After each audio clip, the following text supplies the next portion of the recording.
L'attentat qualifié de terroriste contre le bus Tata à Yarar, le Sénégal, est-il en train de basculer dans l'innommable? Le manque d'empathie face au drame humain au quotidien au Sénégal, est-ce une banalisation de la mort? Le coup d'État au Niger, les menaces de la CEDEAO et la solidarité des putschistes, quelle lecture en faire? Pour analyser toutes ces questions, l'Air du Temps reçoit professeur Adjaratou Waha Aïdara Ndiaye, enseignante chercheuse à l'université Cheikh Anta Diop de Dakar, directrice exécutive de Partners West Africa Sénégal, et Ahmad Soumaré, spécialiste de l'intelligence économique et directeur de Ken Exécutive. L'Air du Temps, c'est ce dimanche 6 août 2023 de 10h à 11h avec Alassane Samba Diop sur e-radio, la radio d'ici et d'ailleurs. Dimanche 6 août 2023. Merci madame, merci monsieur d'avoir accepté notre invitation. Nous sommes donc avec professeur Adjaratou Waka Aïdara Ndiaye, qui est directeur exécutif de Partner West Africa Sénégal. Elle est enseignant-chercheur à l'université Cheikh Anta Diop de Dakar. Madame Aïdara a travaillé sur beaucoup de projets ici au Sénégal. Elle a initié et managé les sentinelles des résolutions femmes, paix et sécurité et de la cohésion sociale. Nous sommes aussi avec Ahmad Soumaré, qui est président de Cannes Exécutive, qui est aussi spécialiste intelligence économique et développement, communication et gestion de crise, Paris, États-Unis et ici au Sénégal. Merci monsieur, merci madame d'avoir accepté notre invitation. Vous le savez, la semaine dernière, le Sénégal s'est réveillé avec une consternation. 2 jeunes filles ont été pratiquement calcinées dans un bus qualifié d'attentat terroriste par le gouvernement du Sénégal. Il y a eu énormément de suspicions et de discussions autour de cette affaire. Certains Sénégalais doutaient même quelque part que ce soit vrai, que ce soit un attentat. Et c'est la première fois au Sénégal que nous vivons peut-être une situation aussi tendue, avec autant de violence. Mais Madame Aïdara, comment peut-on comprendre que ce geste puisse se faire aujourd'hui au Sénégal avec cette immense douleur qu'a ressentie la famille des victimes? Merci Monsieur Diop, merci à tous les auditeurs. Je pense que les prémices, on les ressentait en fait depuis la Covid. Parce qu'il ne faut pas oublier que la Covid a eu un impact quand même considérable sur l'humain d'abord. L'humain en ce sens que les gens étaient confinés, mais également les gens ont également subi en fait les contre-coups économiques de la Covid. Il y a eu beaucoup de frustration, mais également beaucoup de défiance entre les populations, les forces de défense et de sécurité, mais également les États. Et il s'en est suivi beaucoup de violences. On a parlé des violences conjugales, mais également des jeunes donc, qui n'ont pas pu trouver de travail, qui étaient très frustrés. Et ce qu'on appelle, il y a un processus en fait, un processus de radicalisation qui mène à la violence. Et ce processus en fait naît dans les esprits d'abord. La personne se pose des questions, donc et après elle en arrive à ce que la population offre ne lui convient pas, et elle commence à se rebeller contre cette population. Et le deuxième étape en fait, c'est par des propos violents qu'on sent qu'il y a un décalage entre cette personne et la société même. Et après, il s'en suivra des actes violents. C'est ce qu'on a subi d'abord en mars. Et on pensait que c'était suite à des frustrations politiques, mais c'était un mix en fait. C'était un mix, et c'est cette population quand même qui a continué toujours dans ce sentiment donc de frustration, donc à semer, donc à se radicaliser, et cette radicalisation donc qui a habitué à cette violence que l'on vit aujourd'hui, aussi bien au sein des foyers, dans nos sociétés, mais également quelque part ces problèmes de sécurité routière qu'on dit aussi, c'est quand même un impact en fait de cette violence, de cette radicalisation de la jeunesse, donc qui nous a mené donc à aujourd'hui donc aux événements de mars, en plus aux événements de juin, et ce qui s'est passé récemment, parce que le but ultime après cette radicalisation, c'est une personne qui est vulnérable et qui sera sensible à tout, dont des actes terroristes, donc des actes qu'on qualifie de terroristes, parce que lorsqu'on s'en tient à la définition même du terrorisme, et derrière, parce que finalement, les présumés, parce qu'aujourd'hui ils sont présumés qui ont été arrêtés, donc reçu quelque part des moyens financiers pour mener ces actes, donc de plus en plus, donc ce terrorisme se confirme.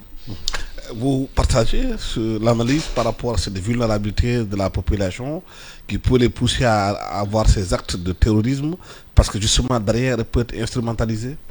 Je vais être beaucoup plus édulcoré dans la mesure que le mot terrorisme, je pense qu'il faut qu'on réfléchisse beaucoup avant d'utiliser ce mot.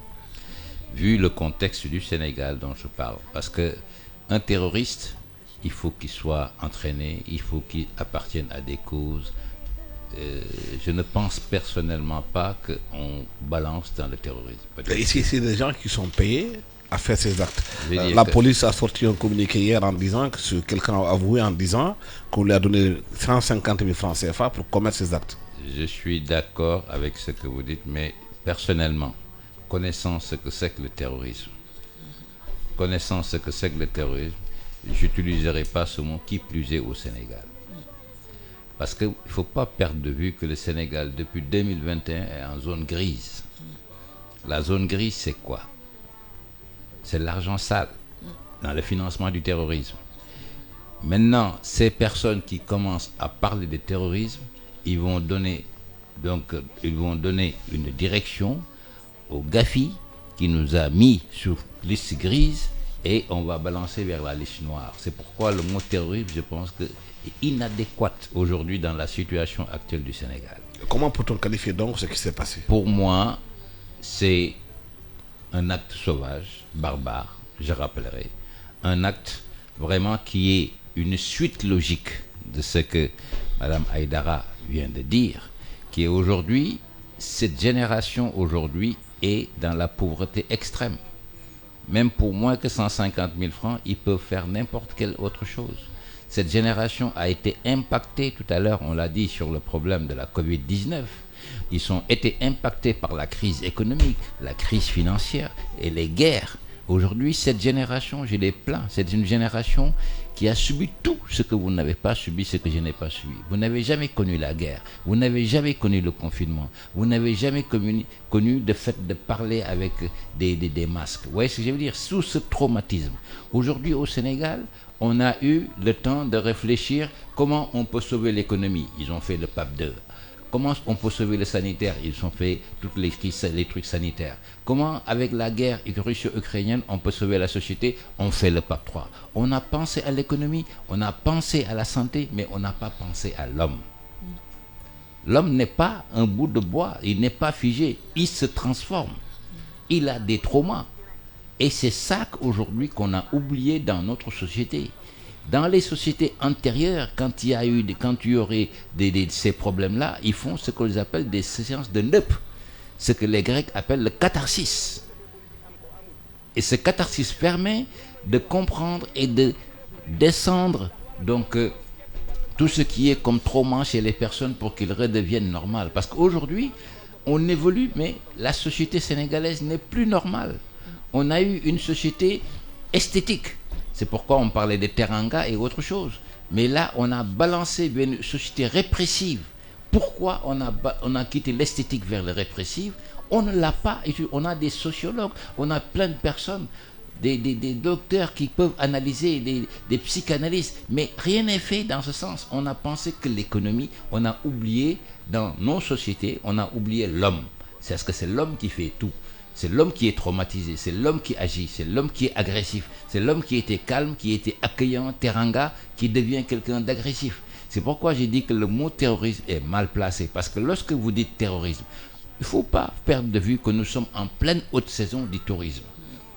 Vous parlez de terrorisme, beaucoup de gens vont dérouter, l'économie va encore subir les choses. C'est pourquoi j'ai dit il faut que les personnes prennent beaucoup de distinctions à utiliser certains mots, surtout dans ce contexte actuel.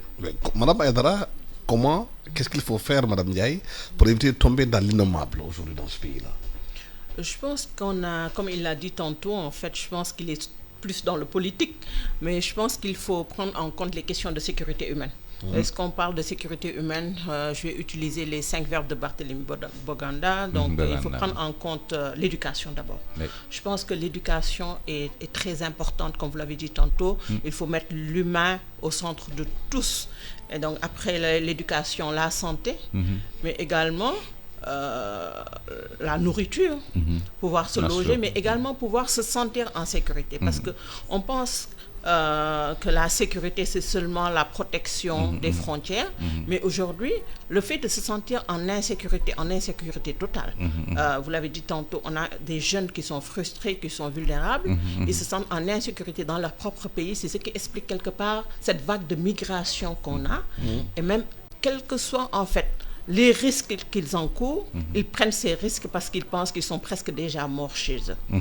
Donc, quelque part, vous l'avez dit tantôt, les docteurs en économie, donc, en prenant en compte ces questions financières, devraient également tenir compte de l'éducation. Je pense le rapport humain, le développement Parce qu'il n'y a pas une prise en charge psychologique. Il n'y a pas une prise en charge. Vous pensez qu'on devait faire dans les quartiers, organiser des moments où les vieilles personnes viennent parler aux jeunes, leur expliquer, avoir le temps de les écouter. Mais l'arbre à palabre qu'on avait, les soirées qu'on avait autour des mamans, parce qu'il l'a dit tantôt, on a une évolution de la société, une transformation, une mutation même sociétale en fait, qui fait qu'on a perdu nos valeurs.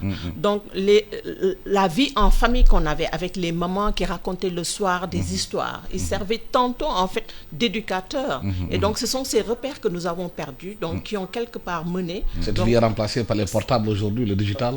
Le portable, le digital, d'autres types d'influenceurs. Parce que les influenceurs, c'était les mamans, c'était une transmission de valeurs en fait.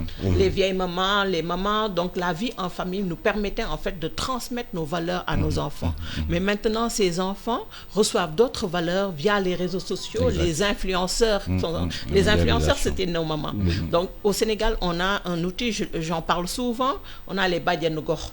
Je pense les Badianougor quand même, les leaders religieux, les leaders traditionnels, on doit les remettre en avant pour qu'on puisse sensibiliser, revenir à nos valeurs, mieux parler à nos jeunes, à nos enfants, parce qu'en fait, le problème n'est pas c'est un problème sociétal, c'est-à-dire tout le monde est concerné. La prise en charge doit se faire au sein des familles parce que c'est X familles qui forment une société, X société, donc un État, une sous-région. Je pense que, comme il l'a dit tantôt, l'État a un rôle à jouer, mais nous également, lorsque je parle d'organisation de la société civile, les médias compris, nous avons un rôle à jouer. Nous avions des émissions qui permettaient de transmettre nos valeurs, mais au sein des familles également. Aujourd'hui, on peut le faire dans les quartiers, les campagnes de sensibilisation, les organisations, les associations culturelles et sportives en général servaient en fait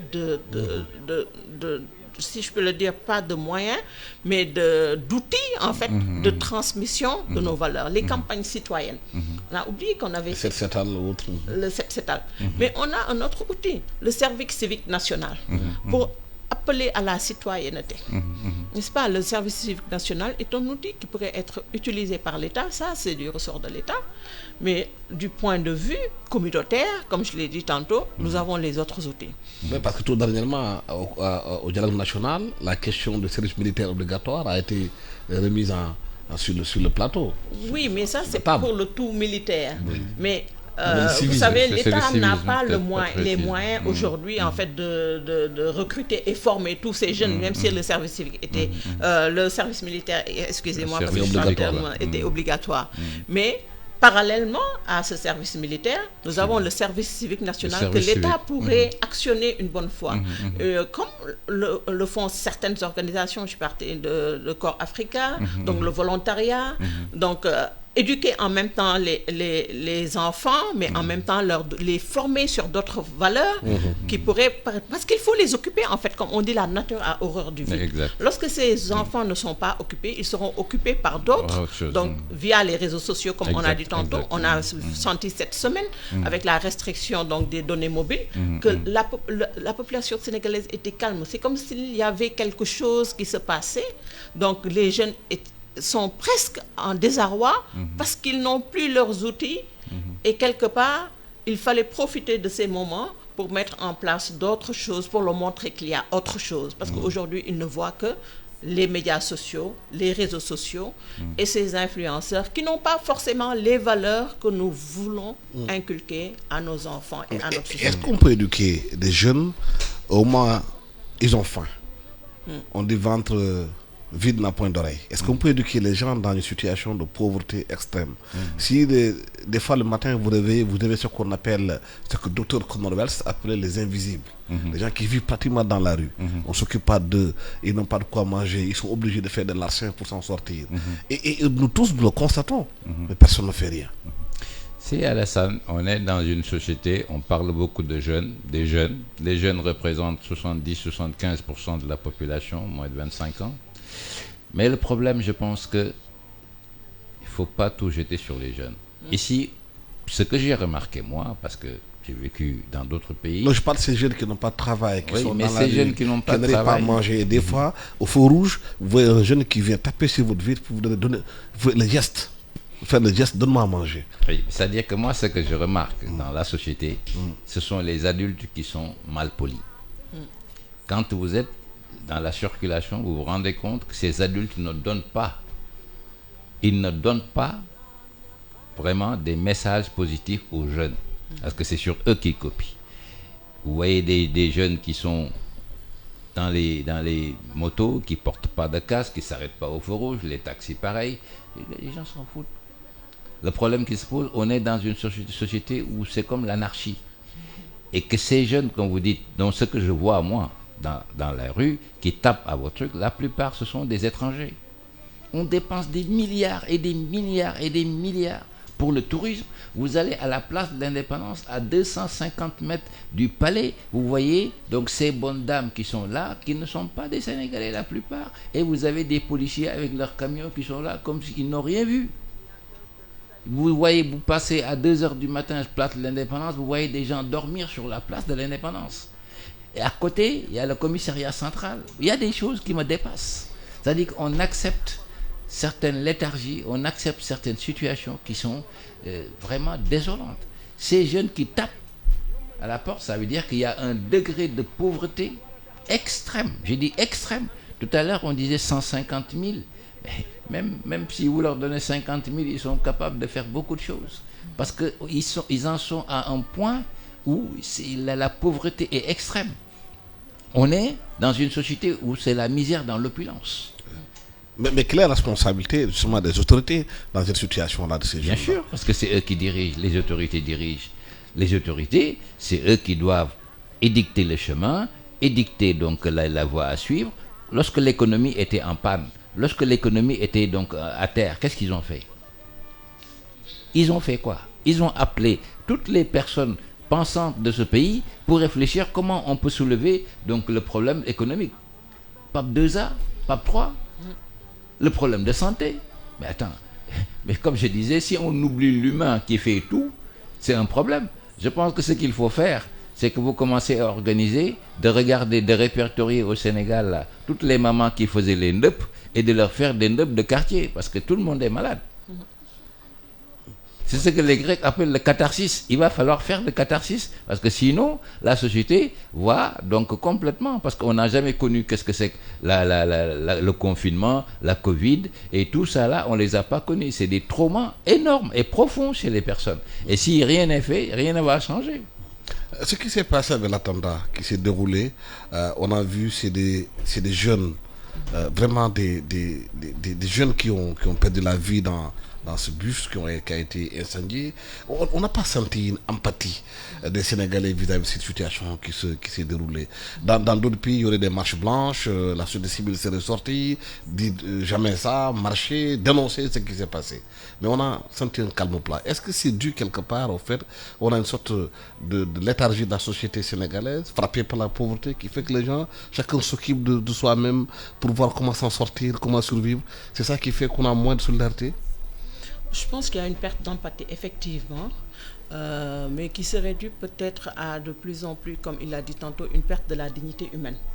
Il fait, comme vous l'avez dit tantôt, les gens sont devenus de plus en plus égoïstes, en fait, égocentriques. Mais en fait, au même moment, il ne faut pas oublier, en fait, qu'il y a quelque chose qui s'est passé. on a une sorte de psychose générale de la population et tout le monde a eu peur parce que le Sénégal n'a jamais connu en fait un événement pareil. Ça veut dire que ça soit... il ne veut pas qu'on utilise le terme de terrorisme à des fins politiques, parce que vous avez parlé de terrorisme, et également, effectivement, le Sénégal est dans la zone grise, vous l'avez dit tantôt, mais dans la zone grise, parce qu'effectivement, ce sont les mêmes modes opératoires qu'utilisent la criminalité transfrontalière, les crimes transfrontaliers, mais également les groupes terroristes, mais également les autres types de banditisme. Et ce qu'il faut craindre, je pense, c'est l'interconnexion. Et d'un coup, je pense que la population s'est réveillée et s'est dit, mais ça peut arriver chez nous. Et ils ont tous eu peur. Vous avez cité une institution qui était importante, c'est les organisations de la société civile qui devaient jouer le rôle de médiateur et qui devaient être là, en fait, pour la population. Mais qu'est-ce qui s'est passé, en fait, ces dernières années? On a eu une société civile, malheureusement, qui a été partisane. Donc, une société civile qui n'a pas joué son rôle, il faut le dire, parce que la société civile doit jouer le rôle de contrôle démocratique citoyen. Mais si la société civile est partisane, elle se décrédibilise, elle n'a plus sa légitimité, elle se trouve en fait prise au piège des partis politiques, alors qu'on a un délitement de la société civile. On note qu'il y a un délitement de la société civile et un affaissement des partis politiques. Donc du coup, la société, la population a rejeté aussi bien les partis politiques que les sociétés. Donc tout le monde s'est réveillé dans un état de choc. Donc cet état de choc, c'est ce qui explique quelque part et qui valide le terme de terrorisme. Parce que derrière le terrorisme, il recrute. C'est ce qui s'est passé. Le terrorisme utilise des moyens financiers illégaux. Et c'est ce qui s'est passé. Et le terroriste utilise aussi des moyens aussi illégaux, c'est-à-dire les cocktails Molotov qu'ils ont utilisés. Et le but ultime du terrorisme, c'est semer la terreur. C'est quoi le terrorisme? Lorsqu'on ouvre le dictionnaire, semer la terreur. Et à des fins, contrairement à ce que vous avez dit, M. Soumaré, je m'excuse, mais le terrorisme n'est pas que religieux. Et c'est ce qu'on oublie souvent ici. On associe souvent le terrorisme à la religion, donc, alors que le terrorisme peut-être politique, il peut être religieux, il peut être idéologique, d'autres idéologies même qu'on défend, et on sème la terreur, on essaie d'imposer ses idées, on essaie d'imposer quelque part sa religion, ou bien on essaie d'imposer son pouvoir, le pouvoir qu'on veut exercer, ou bien qu'on est en train d'exercer sur les autres. Donc, aujourd'hui, qu'est-ce qui s'est passé? On assiste, pas seulement au Sénégal, mais à l'échelle mondiale, à une bipolarisation. On a quelque part les autoritaires et les populistes. On n'a plus ces médiateurs, on n'a plus quelqu'un de crédible en fait pour pouvoir essayer donc de tenter, je veux dire même tenter de mettre ces deux groupes ensemble et de dialoguer.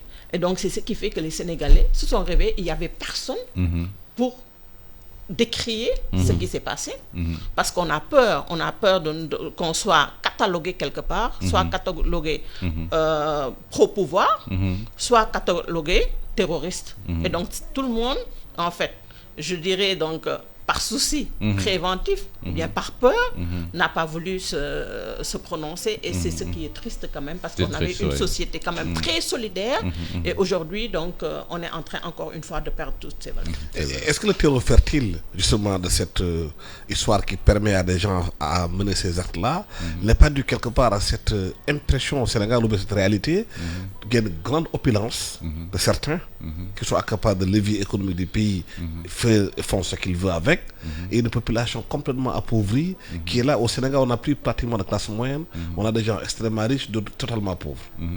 Les inégalités, est-ce que c'est pas ça qui crée ce terreau? Les inégalités existent partout dans tous les pays en développement. Si vous voyez dans la théorie du développement, pourquoi on essaie de tout faire pour qu'il y ait une classe moyenne? C'est une classe tampon intermédiaire entre ceux qui ont et ceux qui n'en ont pas. Parce que si cette classe moyenne, elle n'existe pas, ça va faire des clashs directement, parce que le gars qui est pauvre, il va chercher ce qu'il veut chez les riches. Et c'est la classe moyenne, pourquoi elle est bien dans des pays stables, ça crée la stabilité, parce que c'est des zones tampons. Et si maintenant on a la misère dans l'opulence, vous voyez des personnes qui montrent leur opulence, vous voyez des femmes qui portent des diamants, des trucs partout, vous voyez des gens qui sont misérables, et ça qui fait que les gens ont tendance à faire donc des comment ça s'appelle, de tirer les chaînes des personnes dans les voitures et consorts, parce que c'est comme si vous les provoquez en quelque sorte. Parce que cette société, s'il y a beaucoup de pauvres, s'il y a beaucoup de gens donc qui sont riches, c'est cette misère dans l'opulence, dans toute société où ça se trouve, ça crée des chocs. Toute société, que ça soit ici, que ça soit ailleurs, toute société, ça crée des chocs. Je pense que nous avons mieux à faire de consolider les choses pour faire élargir la classe moyenne, pour faire des zones tampons. Ça, c'est sur le plan économique. Je parle de faire des zones tampons. Et ces zones tampons de cette classe économique, plus elle est large, mieux la société reste stable. Plus elle est petite, plus il y a des chocs, donc des chocs frontaux, donc entre ceux qui ont et ceux qui n'ont pas. Et c'est ça qui fait qu'aujourd'hui, les vols, les vols à la sauvette, tout ce qui se passe, qui peuvent se passer dans une société. Mais je pense que cette situation aujourd'hui, je reviens sur ce qu'on a dit, c'est de mettre l'homme au centre de ce qui se passe. Nous avons oublié dans toutes ces crises. Moi, cette jeunesse, j'ai pitié d'eux parce que c'est une jeunesse qui a connu la guerre. Moi, je n'ai pas connu les guerres, à part cette guerre donc de russo-ukrainienne. Donc, je n'ai pas connu le confinement comme la guerre 14-18, 39-45, les gens qui des bombes partout, que vous entendez. Je n'ai pas connu les confinements avec les masques et tout ça. Cette génération-là, il faut comprendre qu'ils ont tout vécu. Tout ce que nous n'avons pas vécu, ils l'ont vécu. Tout à l'heure, je discutais avec Mme Aïdara, où on parlait que l'étude qui faisait, par exemple, sur le traumatisme des jeunes avec le retard, donc au niveau de la parole, de la prise de parole. Pourquoi? Parce qu'ils ne voyaient pas les parents parler avec eux, avec les mimiques des gestes qu'ils peuvent étudier. Tout le monde parlait avec des masques. Et ça, je pense qu'il y a un traumatisme donc, qu'on ne peut pas imaginer et que je pense qu'il faut, à partir d'aujourd'hui, qu'on invite tous les sociologues, les psychanalystes, pour pouvoir réfléchir sur, aujourd'hui, donc ce mode opérantum qu'on doit faire pour pouvoir catharsiser, donc vraiment, donc toute cette jeunesse, toute cette population. Parce que ce n'est pas seulement les jeunes qui sont traumatisés, c'est tout le monde. Il y a aussi une question de fond, Madame Ndiaye, c'est le problème de la redistribution des richesses au Sénégal. Les jeunes ont l'impression que les politiciens, même s'ils sont sans métier, ils sont des incapables, parce qu'ils font juste la politique, ils s'enrichissent sur le dos de la population. Et les jeunes voient à travers les réseaux sociaux, comme vous le dites, TikTok entre autres, cette opulence qui est montrée dans les réseaux sociaux, alors qu'ils sont à côté, ils voient cet homme politique qui était là il y a quelques jours, qui n'avait pas de quoi manger, subitement conduit de grosses cylindrées et qui n'a jamais travaillé. Je suis parfaitement d'accord. Donc l'ascenseur social, en fait, qui est pris à des fins politiques, renforce le sentiment d'injustice sociale. Et il faut dire quelque part qu'il y a une malgouvernance que les jeunes dénoncent toujours, et surtout cette corruption presque qui est quasi généralisée, et qui a nourri ce sentiment anti-français ou anti-occidental, parce que quelque part, les jeunes voient je vois beaucoup d'argent, on parle de milliards, on parle même plus de millions dans ce pays, et derrière, comme vous l'avez dit tantôt, les pauvres deviennent plus pauvres, ceux qui n'étaient pas riches, parce que quand même, on a deux classes de riches, on parle de nouveaux riches de plus en plus, et qui étaient avec eux dans les mêmes maisons, dans les mêmes quartiers, avec, excusez-moi du terme, la même misère, qui d'un coup, en fait, se retrouvent avec énormément d'argent, et comme on dit, l'arrogance de ces nouveaux riches, donc frustre, en fait, ces jeunes avec qui ils étaient. Et derrière, on avait les partenaires au développement, qui investissaient dans des projets de développement, et de plus en plus dans le cadre de la lutte contre le terrorisme. Donc il faut maintenant de plus en plus veiller au circuit financier. Donc, il fait que tous les fonds maintenant sont logés au sein des États. Et donc, les organisations donc, de la société civile, ce qui expliquerait quelque part aussi, excusez-moi, cet opportunisme en fait des organisations de la société civile, parce que maintenant, de plus en plus, pour pouvoir bénéficier de ces fonds, il faut avoir donc un bon rapport avec les gouvernants, les politiciens. Et même quelque part, avec la décentralisation, les villes auraient pu être plus indépendantes et pouvoir discuter directement avec les partenaires, mais les partenaires n'ont pas joué ce rôle. Donc, tous les fonds, même les organisations maintenant du système onusien, logent les fonds au niveau des États, et si vous n'êtes pas éligible, vous ne pouvez pas accéder à ces fonds. Donc, ces jeunes qui étaient, en fait, dans ces régions, qui pouvaient même bénéficier de certains certains fonds, de certaines subventions pour des projets de développement ne l'ont plus, qu'est-ce qu'ils font? Ils vont migrer vers les villes, ce qui explique quelque part l'exode rural. Avec les Jakarta, à Dakar. Avec les Jakarta, pas seulement à Dakar, mais un peu partout. J'ai assisté à un CRD où l'un des présidents de Jakarta a dit à Fatick, il n'y a qu'une seule usine, Dawal Jakarta. Donc ça, c'est triste en fait que les jeunes en arrivent là, qui ont un niveau de master. Il y a la paupérisation, mais il y a également cette question de corruption, cette question de redistribution sociale. Je pense que cette redistribution sociale, elle est importante. Donc quelque part, en fait, je pense qu'il y a la raison d'État dans ce qui se passe, mais également quelque part, on a aussi le rôle de l'État qui n'a pas joué quelque part ce rôle en fait de redistribution des richesses. Donc l'État a essayé donc de trouver d'autres circuits, mais c'était pas des circuits adaptés. Donc les jeunes ont trouvé en fait c'était des circuits politiques. Les partenaires techniques et financiers, les partenaires au développement également, qui jouaient ce rôle de régulateur quelque part, comme je l'ai dit tantôt, en finançant des projets directement, maintenant se retiennent. Et donc du coup, qu'est-ce qui se passe? Donc il se passe quand même une frustration, une généralisation même de la pauvreté, comme il l'a dit tantôt, une frustration générale.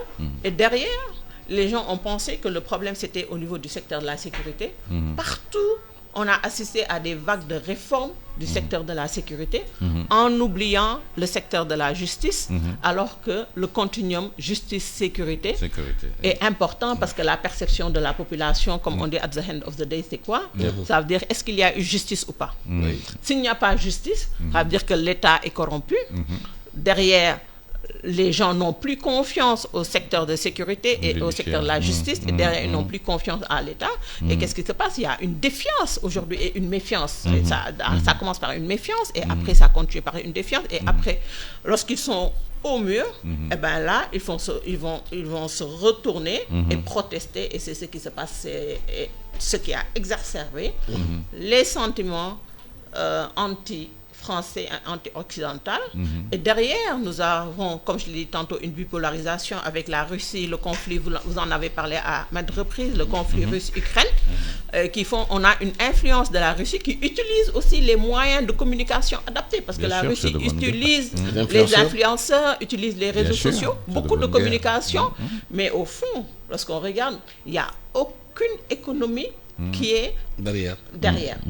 Parce que la Russie envoie Wagner, et Wagner se fait payer par ses États. Bien sûr. Ils ne forment pas, n'est-ce pas? Ils n'appuient pas du point de vue économique, matériel. Qu'est-ce qu'ils font? Ils viennent, ils assistent, ils font la guerre sans respect du droit international, il faut le dire, parce que c'est presque comme une milice privée. Et après, ils vont exploiter les ressources, ce qu'on reproche à la France. Ce qu'on reproche à la France et aux autres occidentaux. Ce qui est triste quand même, cette manipulation en fait de la jeunesse par tout le monde, et que l'État aujourd'hui a perdu cette confiance, et je pense qu'il faut un rétablissement de la confiance entre les gouvernants et les gouvernés pour que l'Afrique puisse s'en sortir, parce que je crains un déplacement du conflit OTAN-Russie en Afrique. Est-ce que c'est pas ça la question de fond qui est posée, qui fait qu'aujourd'hui qu'en Afrique on a assisté à ce coup d'État au Niger, en prétextant pour des raisons sécuritaires, ils ont pris le pouvoir des militaires au Niger, la CEDEAO est en train de vouloir intervenir, l'ultimatum c'est ce soir à minuit, mais la question de fond, est-ce que c'est pas le fait qu'on ait délaissé la jeunesse africaine sans la former, sans l'aider, sans l'accompagner, et que les gouvernants se sont assis, ont pris le pouvoir, ont pillé les pays, en se redistribuant l'argent entre eux. Même les militaires, c'est des civils en tenue. Ils peuvent être même pire que les civils en termes de corruption. Est-ce que c'est pas ces questions de fond qu'il faut qu'aujourd'hui qu'on assiste à ces coups d'État en Afrique en disant on va rétablir le pouvoir, alors qu'au fond on est même pire peut-être que ce qu'on remplace? Je pense que ce qu'elle a dit est tellement vrai qu'aujourd'hui ce qu'on voit dans nos sociétés, c'est vrai que c'est pas reluisant, et puis c'est pas réconfortant vraiment. Moi j'ai honte quand je vois certaines façons de faire. J'ai honte quand je vois par exemple les comportements donc de certains gouvernants qui ne donne pas du tout vraiment de bons signes, qui ne renvoie pas de bons signes à ceux qui sont autour, qui ne veulent pas se lancer dans leur mouvement politique et consorts. Donc tout à l'heure, elle a parlé de société civile. C'est certain que il y a des choses qui ne sont pas claires quand vous n'êtes pas dans ces mouvances politiques, on vous désigne du doigt. Moi, je préfère avoir comme parti le Sénégal, penser que des intérêts du Sénégal et être en dehors de ces histoires politiciennes. Et ces coups d'État dans la sous-région aujourd'hui, est-ce que la lame de fond, c'est pas justement le pillage? C'est-à-dire, on a l'impression que les militaires, les civils, ceux qui sont au pouvoir, de façon globale, ils ont un sentiment, une sorte de solidarité, de piller leur pays, de laisser les jeunes dans la misère. Avant, vous avez les militaires qui étaient en dehors de tout ça, avec l'intégrité, avec tout ce qui est culture, le truc qu'ils avaient. Aujourd'hui, vous avez des militaires qui sont comme les politiques, dans la mesure où ces militaires, ils n'ont pas, donc ils se disent, autant donc faire comme eux, prendre le maximum, et puis les autres, ils peuvent aller donc crever. Et c'est ça qu'on ne voyait pas avant dans les militaires. Les militaires avant, c'était l'éthique, c'était le devoir, c'était vraiment donc tout ce qui est sentiment patriotique profond. Aujourd'hui, je ne pense pas que ces chefs militaires vont mourir quelque part. Ça, je ne le pense pas. Parce que quand on voit leur train de vie, quand on voit même leur physique, ils ont de gros ventres, ils ont de trucs, ils roulent dans des bagnoles pas possibles. Et je ne pense pas que donc aujourd'hui, ces militaires, ils se sont embourgeoisés en quelque sorte. Et cet embourgeoisement donc qu'ils ont eu donc fait que il y a des retenues ou des acceptations des choses qu'un vrai militaire n'accepterait pas. C'est certain qu'aujourd'hui, par rapport à ce qui se passe en France et ce qui se passe au Niger, il y a un grand problème. Dans la mesure où, au Niger, donc, la jeunesse africaine comprend maintenant beaucoup plus avec les réseaux sociaux, avec les médias, ce que vous ou moi, donc, dans notre temps, nous n'avons pas compris. Ils ont compris qu'il y a un pillage systématique des matières premières. Ils ont compris que dans tous les États, dans toutes les étapes économiques qui sont importantes, donc les colonisateurs sont derrière. Ils ont compris que ces gens ont droit à tout. Je vous dis que par exemple, lorsque vous êtes français, que vous avez votre carte d'identité périmée, moins de 3 mois, vous pouvez venir avec votre carte d'identité périmée rentrer au Sénégal. Vous, même avec votre passeport, vous ne pouvez pas y aller. Il vous faut des systèmes de visa et j'en passe. Lorsque vous voyez avec tout ce que ça coûte l'autoroute à péage, et qu'à partir de là, l'autoroute à péage, aujourd'hui, vous allez sur Mbour ou pour Saly, le soir, moi je vous déconseille d'y aller parce que vous êtes dans le noir total. Comment ça se fait que dès que vous sortez de Rufisque, donc il n'y a plus de lumière. Vous êtes dans le noir total pour une autoroute qui est la plus chère du monde. Je ne comprends pas du tout la sécurité des gens. Pourquoi on laisse les choses passer comme ça? Une autoroute qui fait beaucoup de milliards. Et c'est ça qui augmente les frustrations. Parce que quand les gens voient ça, ils disent qui gère ça? On te dit un Français. Ça commence donc à poser des problèmes à tous les niveaux. Je pense que c'est ça qu'il faut voir donc, pour qu'on puisse essayer de régler la situation autrement.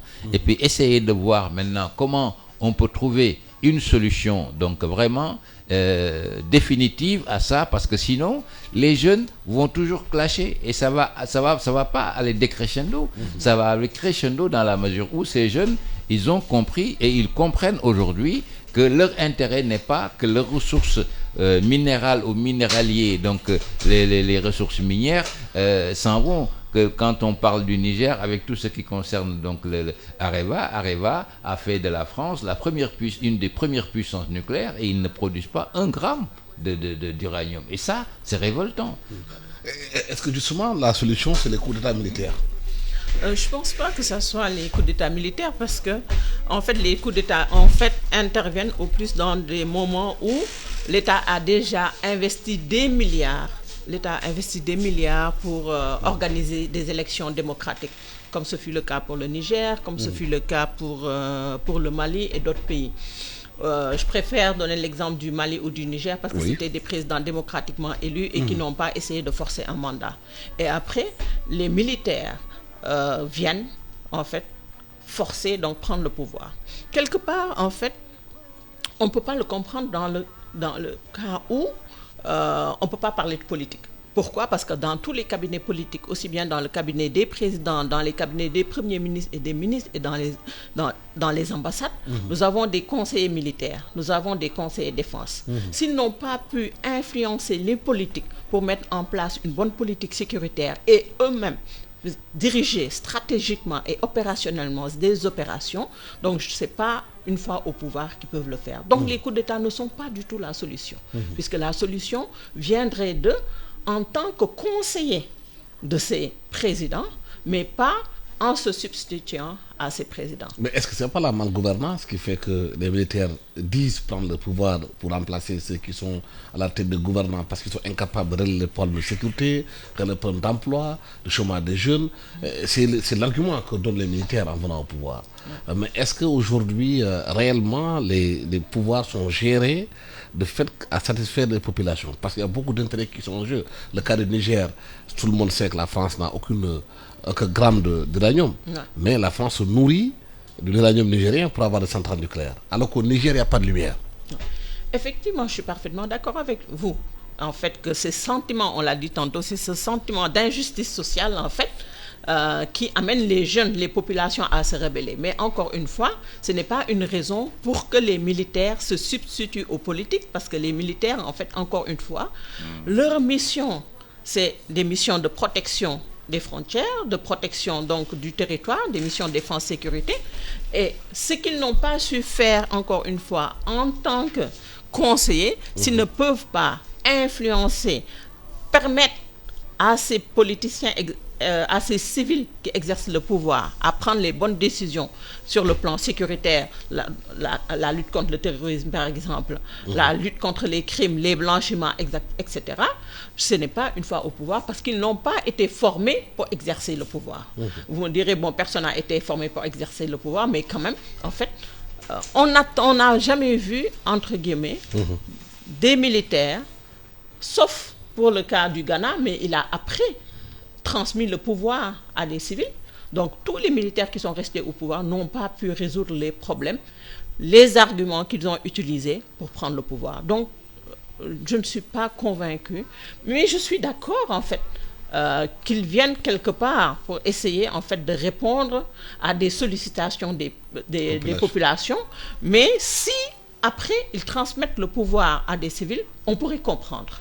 Mais s'ils essaient, eux, après, de se substituer à l'ordre constitutionnel, donc à l'ordre démocratique, donc je ne pense pas que ça soit la position. Je ne pense pas qu'il faut qu'on renforce, en fait, les putschs militaires.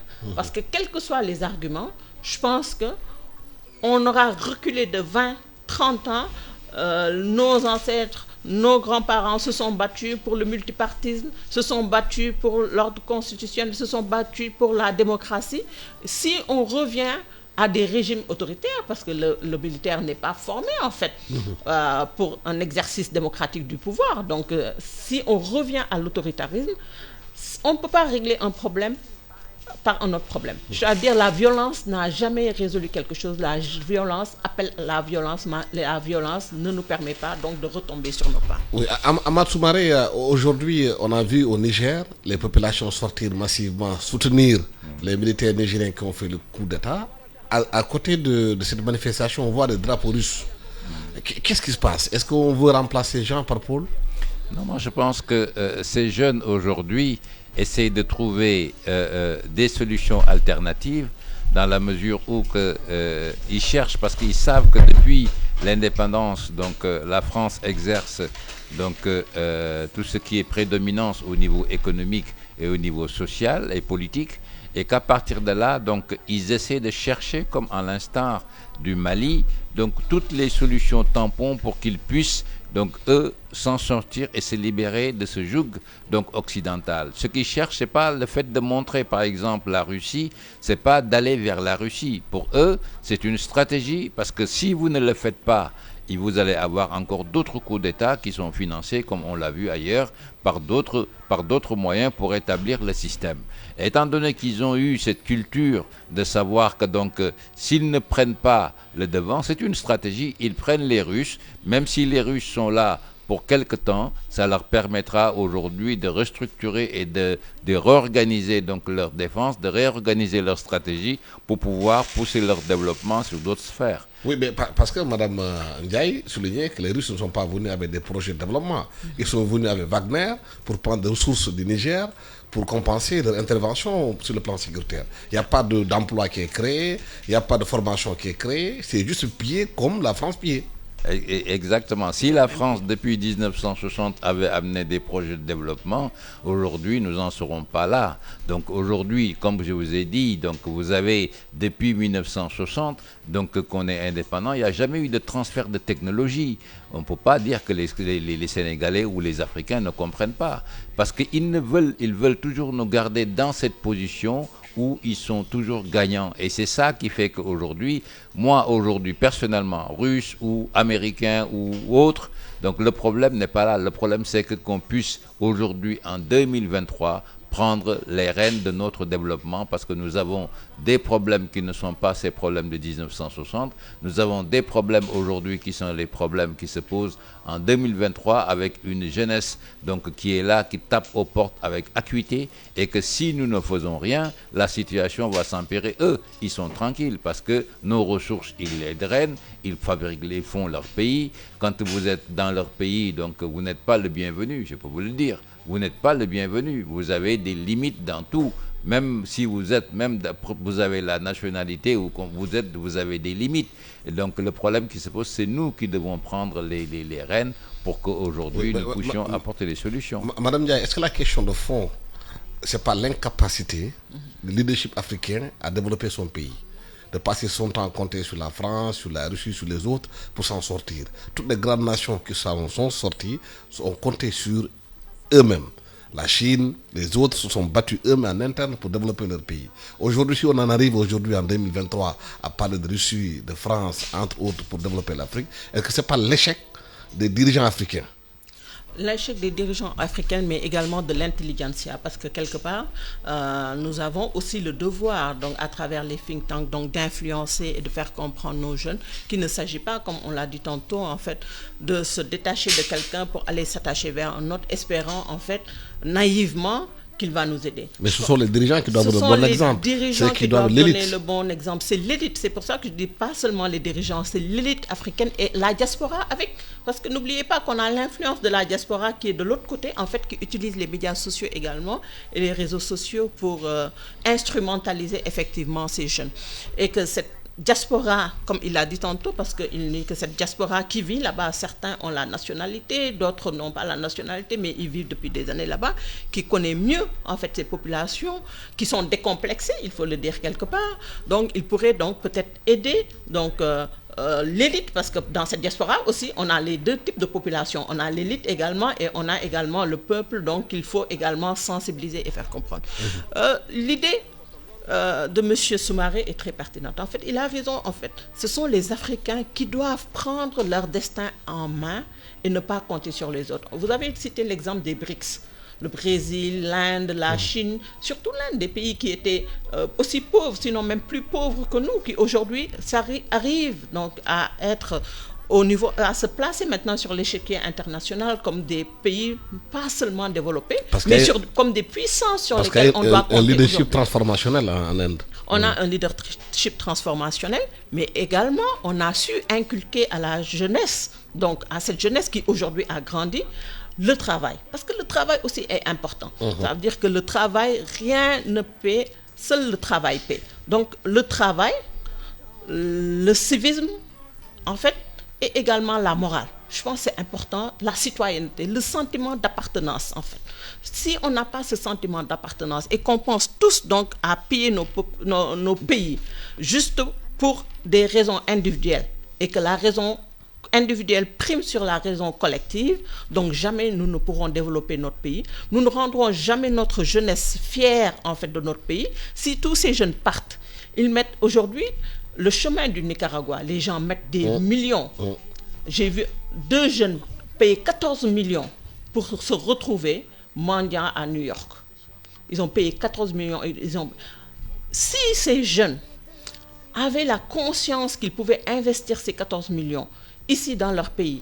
Ça veut dire personne ne développera notre pays. C'est à nous, c'est notre responsabilité, nous, mères, donc de sensibiliser nos enfants, mais également avec les pères, donc d'accompagner ces jeunes pour qu'ils croient quand même à l'entrepreneuriat et au développement de nos pays. Oui.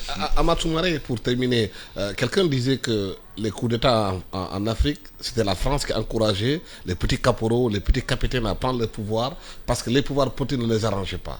Aujourd'hui, ces mêmes militaires viennent prendre le pouvoir pour chercher la France de l'Afrique. Moi, je pense que ce qu'il faut comprendre, un coup d'État ne se prépare pas entre deux amis dans une chambre. Il y a toujours des mains étrangères qui puissent leur donner des informations, du renseignement pour qu'ils puissent le faire. Donc de penser que les gens restent dans leur quartier, dans leur chambre, faut finir ces choses, ça c'est faux. Il y a toujours des gens derrière, des mains invisibles. Mais la configuration de la France aujourd'hui, qui a encouragé les coups d'État avant pour faire partie des politiciens qui ne l'arrangeaient pas, aujourd'hui ces mêmes militaires se retournent contre la France. Oui, parce qu'ils ont compris que la situation a changé et que les jeunes d'aujourd'hui donc, ne veulent plus que cette situation perdure et que quelqu'un qui veut gouverner dans la durabilité, son intérêt aujourd'hui, c'est de voir le sens du vent, sinon vous ne restez pas. Et aujourd'hui, la jeunesse, et avec les médias, avec la globalisation, la mondialisation des médias... Parce que tantôt, on a parlé de Wagner, oui. On oublie Bob Denard. Bob Denard même pas Bob Denard. Qui était créé par la France pour faire des coups d'État. Même pas Bob Denard. Je vous dis que la France a ses mercenaires aussi, qui sont donc qui sont comme Wagner, comme Wagner, ils ont des mercenaires qui sont comme Wagner qu'on envoie dans les conflits. Hein. Donc la France en a comme Wagner qui ne sont pas dans l'armée mais qui sont là. Donc dans les ambassades. Non. C'est une force militaire qu'on envoie dans certains pays pour régler certains problèmes et qui sont officieux. J'ai oublié le nom, mais c'est des forces militaires qui sont entraînées. Le président de la Guinée faisait partie de ces corps français. Madame. Je pense pour terminer, donc il ne faut pas, comme vous l'avez dit tantôt, on avait l'influence donc de la France, mais aujourd'hui, je pense qu'il ne faut pas être naïf, on a l'influence de la Russie. Parce qu'aujourd'hui, lorsqu'on voit les communiqués du Mali, du Burkina Faso et de la Guinée, et deux pays donc qui ne partagent pas, qui ne sont pas de la CEDEAO, l'Algérie qui a une forte influence russe, donc qui a des partenariats avec la Russie. Donc il faut dire que quelque part, donc aujourd'hui c'est le revers de la médaille. En fait, c'est les moyens que la France avait utilisés à un moment qui est aujourd'hui utilisé par la Russie, parce que la Russie aussi, n'oubliez pas, elle est en guerre. Oui. Donc elle est en guerre, donc elle cherche les moyens et elle sait que les intérêts des Occidentaux sont en Afrique. Donc la guerre n'est pas seulement Ukraine-Russie, mais il y a une guerre économique derrière. Et si l'économie donc de l'OTAN vient en Afrique, donc la Russie a tout intérêt donc à venir influencer donc l'Afrique pour que l'OTAN perde en fait cette force qu'elle avait en Afrique et quelque part ça leur permettrait un peu de faire la diversion et de gagner peut-être la guerre qu'ils ont au niveau de leur continent. Voilà, le temps qui nous est imparti est terminé. Merci infiniment à Madame Adjaratou Waka Aïdara Ndiaye, enseignante chercheuse à l'UCAD, présidente de Partenaires West African Sénégal. Merci à Amath Soumaré, spécialiste de l'intelligence économique et du développement, communication, gestion des crises. Il enseigne à Paris, aux États-Unis, ici au Sénégal. À la technique, Biram Cissé et micro Alassane Samba Diop. Excellent dimanche à tous. xajul ci cin li wax ci Cheikh Anta Diop xajul ci way wi xanaa ñu tënk ko ba beneen yoon. Iracho